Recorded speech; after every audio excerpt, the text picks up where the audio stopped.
تطلع راس الحكمه مثلا. لا مش وقت انت تقول الصعيد لا الصعيد هتبقى سلوش زور كلهم معاهم سلاح الزومبي هناك هيموت معاهم سلاح دي معناه ان هو ممكن هيرزيستوا شويه. ما هو على حسب بقى هل انت وقعت مع واحد صعيدي اللي هو عنده بقى هوسبيتاليتي ويقول لك تعالى كل عندي في البيت ولا عندك واحد صعيدي يعني.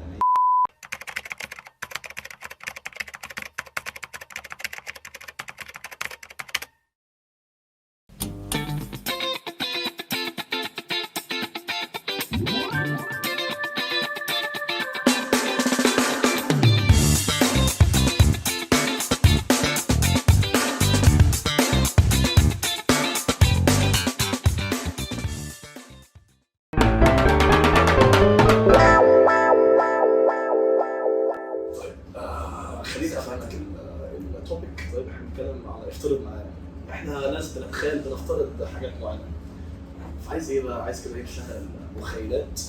طيب وافترض لو حصل زومبي ابوكاليبس في مصر، افترض معايا لو حصل زومبي ابوكاليبس في مصر، يعني انا عايز اتخيل برضه الدنيا فعلا عامله ازاي. ايه اول حاجه تعملها؟ اول حاجه اعملها كان اسمه ايه بتاع بروكن بيت؟ ريك جرايمز. انت رجال تصحى في المستشفى عريانه في واحد مراتك، في واحد قاعد على الكومبو ساعتها نص مراتك يعني. بس هو انا مش هتكلم على بروكن ده سبيسيفيكلي لا يعني مش هو بس مفوق المخ بجلك له مخ. لو في زومبي ابوكاليبس عامه يعني فاهم. يعني انا بصراحه عن نفسي شخصيا انا مستحيل اروح شبرا فيها زومبيز اصلا. فتخيل في زومبي ابوكاليبس رعب زومبي شامل بودره او ضرب ايس مثلا عشان سيجارتين جيجيز. هو كده مبدئيا هجيب ماب القاهره او ايا كان وابتدي بقى ايه اشيل بقى المناطق اللي ما ينفعش اروحها شوبينج. تعمل ده ايه؟ يعني مثلا اسالك سؤال، هل هتقعد في المانيا زي ما انت ولا المانيا مخيف شويه؟ او المانيا يعني هو المانيا كده 90% من السكان عباره عن كلاب اصلا. مش بني ادمين. مش قصدك الناس، انا قصدي يعني في حرفيا كلاب تتهوى وبالليل وبتاع. كده بعد الصوم في بولاد. فانا هروض واحد منهم عشان يبقى معايا كده ايه يساعدني وبتاع، واروح اول حاجه كازيون عشان اعتقد العروض هناك مش هيبقى في حد بقى. لا مش هو كازيون كده يعني ايه بيبقى انت كسوق بعيد عنك قد ايه بس؟ ممكن لا يعني دي ماشي دي يا باشا في السريع يعني. انا اول معايا عربيه ولا يبقى يا ابني البلد فاضيه الزومبي ماشي خلي ربنا. هتعمل ايه؟ لا هتصرف يعني هاخد لي عربيه كده راجل مثالي. بص انا ولا حاجه هركب عربيه. طب فيرج هركب عربيه. داخل كازيون. هو كده كازيون ما بيبقاش فيه غير واحد او اثنين بس شغالين، اوكي. وعندهم مثلا يعني سبلايز ممكن تقعدني لحد ما يبقى عندي 540 سنه. فانا هجيب اي عصايه بقى ولا اي حاجه اقوم داخل سواء رجاله زومبي راجل تمام ماشي. اقوم ايه داخل على المخزن خد لي بقى حاجات معلبات تونه مش عارف فول ايه اكتر حاجه ممكن تاكلها يعني؟ معلبات يعني كده في نص فرخه مثلا. لا يعني اعتقد ده مش هعرف لا مش هيبقى لسه اول يوم عادي. لسه في لسه في صلاحيه يعني ما هو بس ما اعتقدش مثلا انا لو كلمت عنتر الكباب دي مثلا لا معين بس ممكن ما انت كمان بني ادم بالظبط عنتر الكباب دي صعب. انت تعمل في شنط بلاستيك من بتاعت المحل ولا انت ما جايب شنطه بتاعتك؟ لا شنط بلاستيك عندهم شنط كتير. ما تعرفش شنط بلاستيك. كازيون ما بقيت شنطه. هو اكشلي كازيون تقريبا اكتر محل مجهز الزومبي ابوكاليبس. وعمل فاهم ماركتنج كامبين انتحارات اوفرز فور عمر منصور. سنسور كازيون يا ابني. بس هو تونه بقى فول هبتعد عموما على الحاجات اللي هي الفريش عموما يعني مش عليها انا نفسي عليه على ليه الفراخ. انا عايز خد بالك برضه عايز اقول لك حاجه. قبل ما اكسباير اول ما تعدي ال 40 شنطه وتاخد بعضك وتخرج بره تلاقي زومبي ابن وسخ عجل مثلا جري عليك قتل اللي تبعك. ما ساعتها انت ما استفدتش حاجه لسه يعني معلش انا بس يعني في حاجه عايز اسالك يعني حاجه ليها علاقه بالزومبي بصراحه. يعني هو هل الزومبيز هتبقى بتمشي عادي ولا بتجري بسرعه؟ عشان في فرق ولا هل هتبقى في مناطق ومناطق فاهم؟ اعتقد على حسب التغذيه قبل الموت يعني لو زومبي مثلا طول حياته بياكل اكل طب مش مش حسب صحي. المنطقه مثلا. يعني بتوع المانيال مثلا بتوع عندهم لا هو مانيال من اللي انا يعني من اللي انا بشوف ان معظم سكانها ناس كبيره اصلا فهم اوريدي جيجي يعني هو هيموتوا بس هياكلوا بعض. بس اعتقد انت مثلا لو نزلت مثلا نادي الصيد او نادي الصيد هتلاقي لا اعتقد هتلاقي زومبيز بتجري. طب لو يعني هل هي تفرق عن الكالتشر بتاعت المنطقه نفسها؟ يعني انا بتكلم عن العتبه بس او شغل شغل العيال السريعه كده بتجري حافين كلها كده على التيشيرتات هو كده كده يعني كلها بتجري هو مش حافين. محتاج يحصل زومبي ابوكاليبس تبتدي تبريبير في العتبه هتلاقيهم بيجروا ماسكين سبيكر والثلاثه ب 10 وثلاثه معبي. انا بس يا عم انا عايز قهوه ولا بتجوز 50 مره والراجل مش عايز يجي. خلاص هطلع انا اجيب لك. ممكن يبقى زومبي. انا كده لو جبت الراجل وحد فيكم قال له شويه لا هدور فيكم. ايه اللي جاز خلاص عليه 50 مره. جيب وان جاز. ممكن ممكن مثلا من المناطق المستحيل تروحها المرج موقف المرج. هي دي بيبقى موقف المرج اصلا يعني كارض هو يعني غير صالحه للاستخدام الادمي قبل ما يبقى في زومبي ابوكاليبس كلها تلال وحاجات على طول في حفر هناك عند المترو لحد هنا بينزل على وشه الزومبي ينط فيه. بالظبط يعني ترنشز فاهم الحرب العالميه هو مش عارف ليه. ايه رئيس؟ عايز اقول مظبوط. ما هي مظبوط زي كل مره. هو انت عايز مظبوط.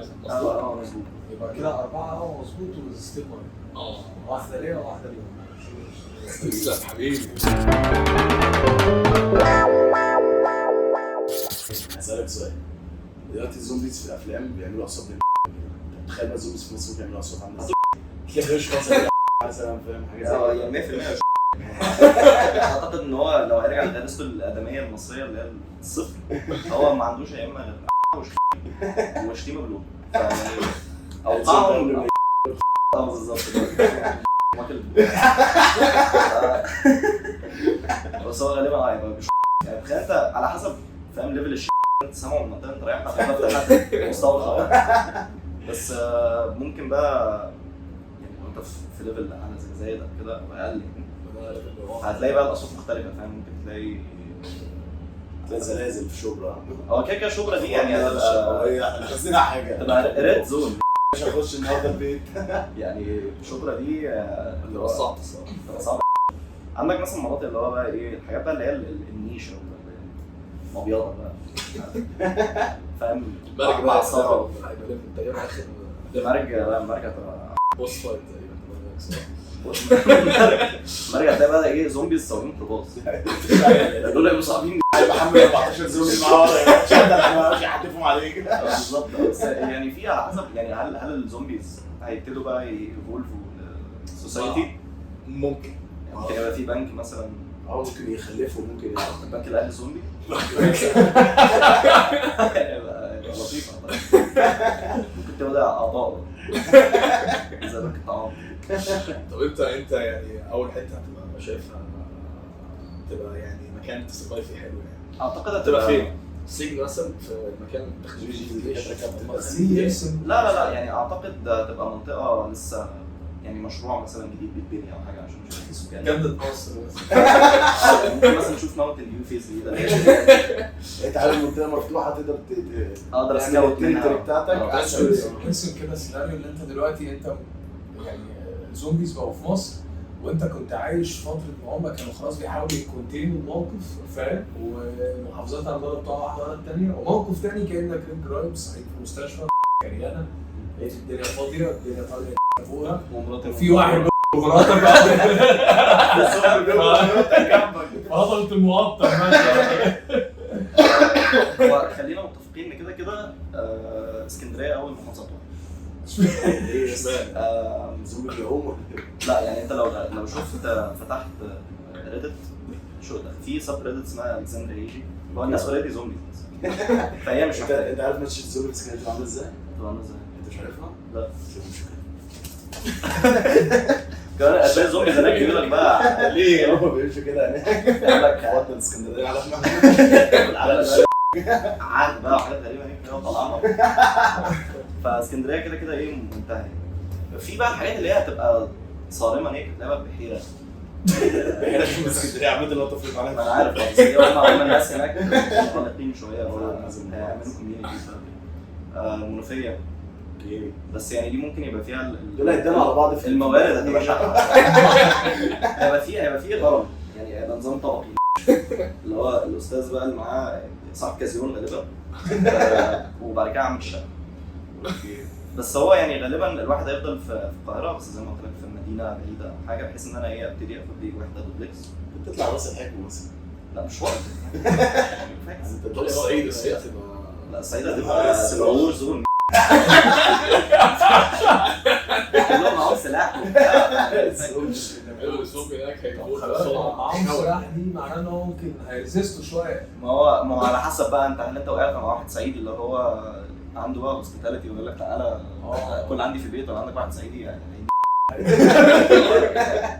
الزوم بيبقى لابس ايه ساعتها؟ لابس عبايه ولا؟ هي لابس الجلابيه بقى واللي هو طالع بالنبوت طالع بالبنزين معاه عصايه وبتاع ومعلق البندقيه وراه. طبعا الواحد نفسك من الشغل ده. بس ده بقى يعني هل الزومبيز هيبقوا في محافظات بيتكلموا بيطلعوا صوت بلهجه ولا هو بالظبط انا بتكلم فيه بدل سالتني السؤال سالته لو في بورسعيد مثلا اختلط معايا كده طلعوا صوت عامل ازاي؟ مع يعني اعتقد الموضوع هيبقى ايه؟ هتبقى فيها صوت اصلا هو في اصلا فرق في ما بين ما هو بالظبط ايه اكتر حاجه يدرس ما بين الزومبي في المصريين مش هتفضل تاخد استنى تسلم ايدك تسلم ايدك زومبي الزومبي فعلا دلوقتي تسلم ايدك يا عم انت زيد يعني انت كلها اتاكلت مراتك على الهضم اهم حاجه ان مراتك فاميلي كرايمز يعني زعلان هو الفكره كلها في ان انا لو انا هختار مكان هل المكان ده لازم افكر بقى ابتدي بقى اجيب ايه افتح جوجل مابس بس جوجل مابس هيبقى ابديتد غالبا انا ابديتد غالبا انت مش عارف تمشي اصلا بالعربيه في الشارع دلوقتي كل حاجه مكسوره بقى وحوادث وبتاع فاهم وحريه في بقى سكوتر بس انا ما بعرفش امسكها بصراحه هتسوق بس ممكن اتعلم يعني. طب انت هتحط رولز السلاح اللي تستخدمه عشان تسرفايف في حاجه زي دي؟ والله يعني ممكن اروح السويدان مستودع ننزل على خالد ثروت هنا في محل بعد كبر عباس على اليمين كده عند بدايه الجيزه بتاع مسدسات. انت هتغسل عليه هاخد بقى ايه هاخد حاجه يعني حاجه خفيفه احرك بيها كده حاجه تقيله عشان لو انا ايه قاعد بتاع قناصه عشان لو سخان اطلع تصطاد بالليل. يعني هبتدي اللي هو ايه ابتدي اجهز نفسي يبقى معايا طول لكل السيتويشنز اللي هو لو مثلا نازل اجيب سبلايز اكل كده ممكن اخد مثلا بندقيه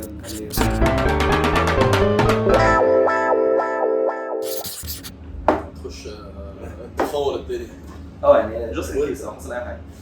عايز اعرف ان الشغل ده هيعمل بصراحه هو غالبا هيبقى زومبي. لا غالبا انا مش هبقى زومبي غالبا. بص هو الناس هي عايزه تاكلك. انت لو اتفرجت على افلام زومبيز هتلاقي ان في شخص دايما الزومبي بيعمل له اجنور. ليه بقى؟ لا ما فيش كده. ليه بقى؟ بيأصلا حامل الفيروس بس الفيروس دول كان في فيلم واحد ايوه فيلم واحد كان في اصفر وورلد وور زد تقريبا وورزي لا بص ما كانش فيه ايوه كده فيلمين اهو الي بس دي كانت اميون يعني مش لا بالظبط. مش عارف في زومبي عضها من ايديها باين ما حصلهاش حاجه وكانوا عايزين ياكلوا منها فشخ امها وهي هو يعني كان هو على طول في حد امه في منصه قريبه منه لازم تكتشف عشان ده اللي بيديله الدافع. ويتشز ان الحاجه دي موجوده فانا غالبا الرجاله بتاع الشغل هتريكوجنايز مين وهشكلني يعني. لا ما هي مالهاش علاقه بس انت بتتكلم عن الفيلم ده كان يعني ريكوجنيشن ده عنده فاهم مرض. لما انت فاهم الناس عايزه تاكلك بس. وعامة لو نزلت تحت في الشارع واتعملت عوجت لساني سيكا ونزلت قضيت مثلا الموضوع خلصان تلاقي زومبي على الملف فاهم بيرد يعني. عامة ما هو يعني لو افترضنا مثلا الزومبيز خلاص اللي هو مرض وكل حاجة وبيخليك تبقى زومبي وكده بس اللي هو انت لسه بتعمل قوة العقلية ولسه بتروح بقى الشغل وبتيجي يفضل عليك هو زومبي ليه؟ اللي هو مثلا يعني لو عايش حاجة مثلا يعضك يعني عضك لو ما جبتش التارجت هعديك يبقى بالتهديد بصراحة. اللي هو تفتكر بقى يأثر على الكلام اللي هو انت ما عملتش الشغل ده ليه؟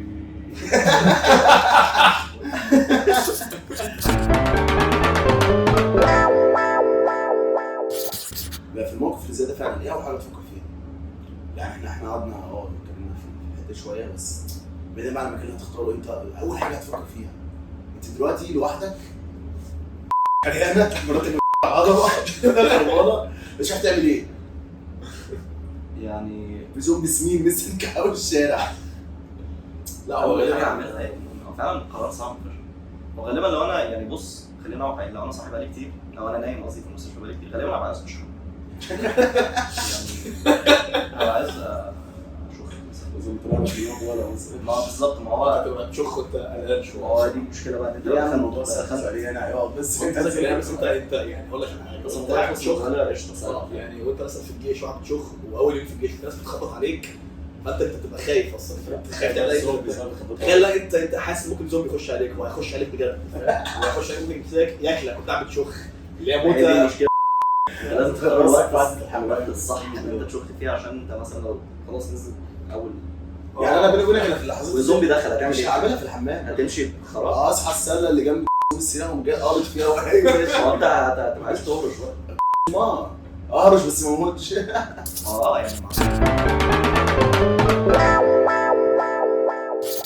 في مصر بالذات هتلاقي زومبيز كتير فشخ هم بادئين اساسا معاهم اسلحه.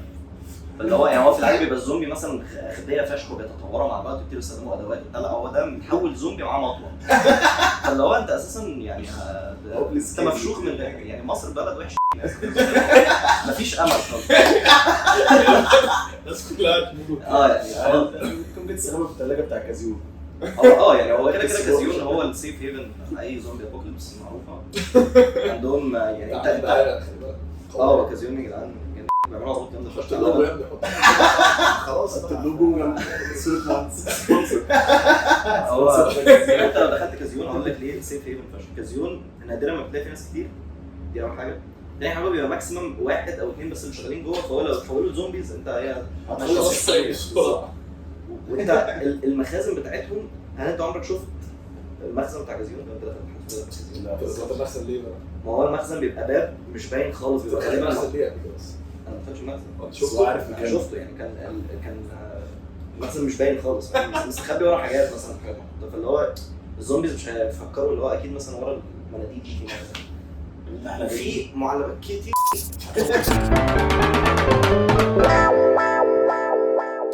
الزومبي الفيمينست هتبقى حابه ان هي اللي تاكل البني ادمين عن الراجل والكلام ده. يعني هل الروتس بتطبق على تبقى عايزه تطلع تصطاد عايز تطلع اعتقد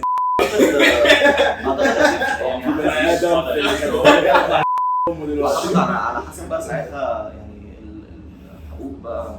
يعني هيبقى في مثلا جماعات حقوق الانسان او الزومبي بقى زد الزومبي هي الزومبي الفيمينست اللي تطلع مثلا بالليل قاعده فوق الشجره كده مستنيه هي واقفه معاك بتطلع مثلا. ما هو لا، ما هو ساعتها هيبقى لو في كويس ده اسمه غالبا الهانتر. هو على حسب اللي هو بيستخبى ينط عليك مره ما واحده. هو هيبقى في بقى في قوانين. ما هو خلاص احنا وصلنا لمرحله ان احنا بقينا بنتعايش مع بعض، فهيبقى في شرطه. طب الشرطه هتبقى من الزومبي ولا من ما هو دي بقى المشكله على حسب بقى يحصل مشكله بين واحد زومبي وواحد بني ادم، مين اللي هيحل فيها؟ غالبا هيبقى في بقى فورس ثالثه. فوضى بقى فوضى الاثنين كوكب بقى كده انا فتحنا الاثنين. يعني هيبقى مثلا الرؤساء يبقوا اثنين، واحد زومبي وواحد انسان. انا شايف ان عارف مين اللي بيحل بينهم؟ مين؟ واحد من اسكندريه. اشمعنى؟ خلاص الحوار ده واحد من اسكندريه. دي مشكله اسكندريه. اسكندريه كده اسكندريه زومبي ولا اسكندريه بني ادم؟ هيبقى مخلط. هيبقى مخلط. عامة الهجين هيبقى جامد. هيبقى فيه راجل عامة. ده كنت بكلمك فيه. كمان يعني الرجاله المصريه بصراحه مش هينفع معاهم زومبي. احنا تخيلنا جامد قوي يعني. الموضوع كان وصل لدرجه قويه. دي كلها افتراضات. دي كلها افتراضات. ويعني احنا اهل شبرا واهل ايه المنوفيه اسكندريه والمنصوره والمنصوره والبحيره كلهم فوق الدماغ. كلهم فوق الراس. يعني كازيون عاش. حط اللوجو يا ابني، حط اللوجو خلاص.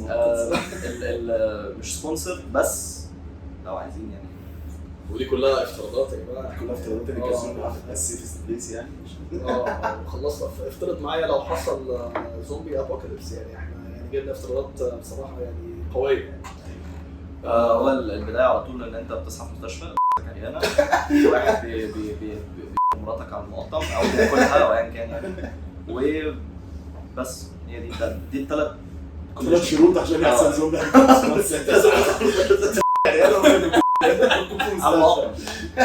لازم في المقطم. يعني نشوفكم بقى في يعني في افترض معايا في حلقه ثانيه، في حلقه اخرى، تمام. وشكرا جزيلا، تسلم يا اخي.